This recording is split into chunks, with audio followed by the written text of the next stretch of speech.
podcast hari ini kami akan membahas 10 model pembelajaran fikih yang dapat digunakan di MI. Saya Ocha Alvina Padesa dengan NIM 1242090007 dan ini teman saya. Saya Rahma Puja Sapitri dengan NIM 1242090150. Dan saya Aulia Sapitri dengan NIM 1242090143. Benar sekali, dengan menggunakan model pembelajaran yang tepat, siswa dapat memahami materi dan juga meningkatkan motivasi belajar. Saya setuju, yuk kita bahas 10 model pembelajaran yang dapat kita pakai di MI. Baik, untuk model yang pertama itu ada model pembelajaran langsung, di mana model pembelajaran ini menggunakan metode ceramah dan demonstrasi. Nah, si metode ini tuh cocok untuk guru gitu. Jadi si gurunya itu menyampaikan materinya dan mempraktikannya langsung. Contohnya misalnya dalam praktek wudhu. Nah, jadi si gurunya itu menjelaskan, terus si muridnya itu sambil bermain air gitu, maksudnya sambil dipraktikkan wudhunya kayak gitu. Oh, itu model ceramah, model langsung gitu. Iya, pembelajaran langsung. Gitu. Jadi harus ada prakteknya, betul. Dan si gurunya juga sambil menyampaikan, sambil mempraktikannya juga gitu. Biar si siswanya itu sambil memahami, tidak hanya teori saja. Iya, betul. Lanjut, yang kedua ada metode pembelajaran kooperatif. Metode pembelajaran kooperatif itu model pembelajaran yang menggunakan kerjasama atau kelompok untuk memecahkan masalah gitu. Jadi nanti guru membuat kelompok dan kelompok siswa gitu, agar siswa itu nanti dikasih misalkan kelompok satu ini tentang nanti praktek ibadah itu seperti apa, nanti presentasi ke depan gitu, agar si siswa itu dapat memecahkan gimana sih gitu, biar mereka tuh nyari tahu apa sih gitu, sholat itu apa sih, ibadah itu, seperti itu. Jadi dibagi mungkin beberapa kelompok ya. Iya. Dibagi beberapa kelompok dan nanti dipresentasikan ke depan. Iya, betul. Jadi agar siswa juga dapat memahami gitu. Yang ketiga ada model demonstrasi.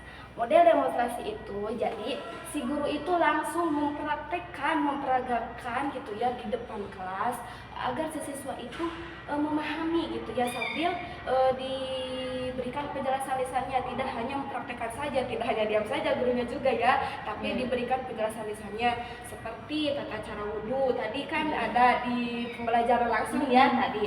Terus kan ada juga tata cara sholat. Nah, di tata cara sholat juga guru kan mempraktekkan di depan kelas agar si siswanya itu apa sih, gimana ruku, gimana takbiratul ihram, gimana sujud, dan juga si gurunya itu memperjelaskan lagi ya secara lisan gitu ya tentang syarat rukun sholatnya gimana gitu. Itu adalah model demonstrasi.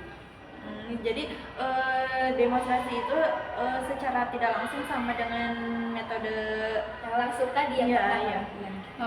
Lanjut, yaitu ada model pembelajaran berbasis proyek. Nah, di mana pembelajaran ini menggunakan proyek, di mana pembelajaran ini menggunakan proyek sebagai cara untuk memahami materi dan mengembangkan keterampilan siswanya gitu. Nah, misalnya kita membuat jadwal sholat nih, ya. Jadi membuat jadwal sholat harian yang dapat membantu mengingat waktu sholat gitu. Jadi si siswanya itu tahu gitu setelah membuat jadwal sholat itu. Jadi setiap hari mereka itu akan melihat jam sholat duhur itu kapan, apalagi kan kelas 1 ya. Kelas 1 itu harus melihat langsung gitu ya kan. Jadi paham bahwa si jadwalnya itu misalnya zuhur jam berapa gitu kan, jam 12 berapa gitu kan. Dilanjut, yang selanjutnya ada model pembelajaran inquiry. Itu di mana siswa itu harus memahami materi gitu dengan mengembangkan keterampilan, seperti ketika guru udah menjelaskan itu guru tuh nanya lagi gitu ke siswa apakah udah jelas atau belum, seperti itu. Selanjutnya itu ada model simulasi. Model simulasi itu lebih ke arah bersifat peniruan gitu ya.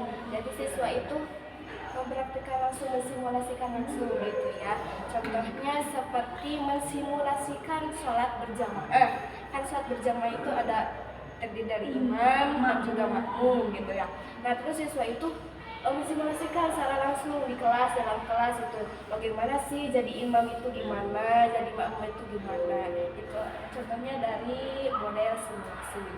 Selanjutnya ada pembelajaran role playing, di mana siswa itu memerankan suatu tokoh atau karakter. Nah, contohnya itu ada bicara dengan orang tua. Nah, si siswa itu dikelompokkan berpasangan. Jadi berdua gitu ya, di mana yang satunya sebagai orang tua, nah yang satunya lagi sebagai anak. Nah, mereka itu berdiskusi gitu atau mengobrol. Nah, bagaimana berbicara kepada orang tua itu seperti apa sih, harus menjaga sopan santun dan berbakti itu kayak gimana gitu. Jadi mereka tuh berpasangan gitu, anak dan ibu gitu, saling memainkan peran seperti itu.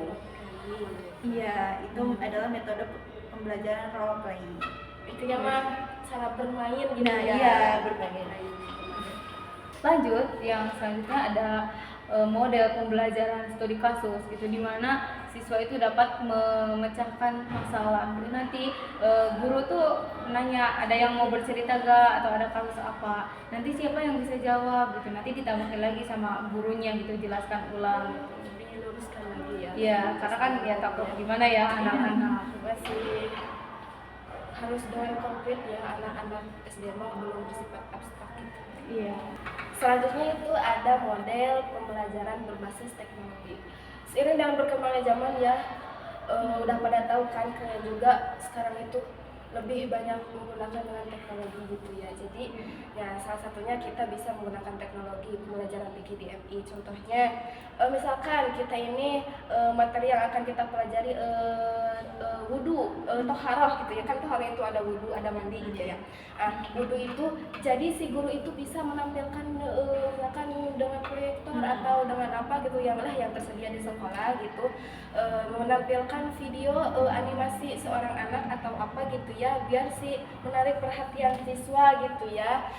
Misalkan animasi tentang tata cara berwudhu gitu ya, ada mulai dari cuci tangan sampai membasuh kaki. Itu adalah contoh dari pembelajaran pembelajaran dengan menggunakan berbasis teknologi.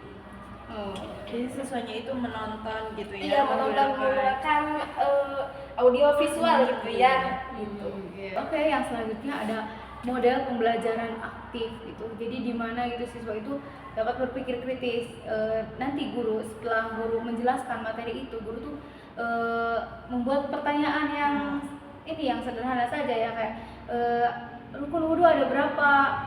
Siswa nanti yang bisa angkat tangan kayak gitu, nanti agar siswa yang lain juga itu termotivasi pengen belajar, karena biar dia juga bisa menjawab kayak gitu. Biar dapat bintang atau enggak gitu ya. dikasih reward gitu iya, ya gitu. siswanya gitu. Ya seperti itu. Itulah 10 model pembelajaran PKDMI. Sekian dari kami. Wassalamualaikum warahmatullahi wabarakatuh. Thank you for watching.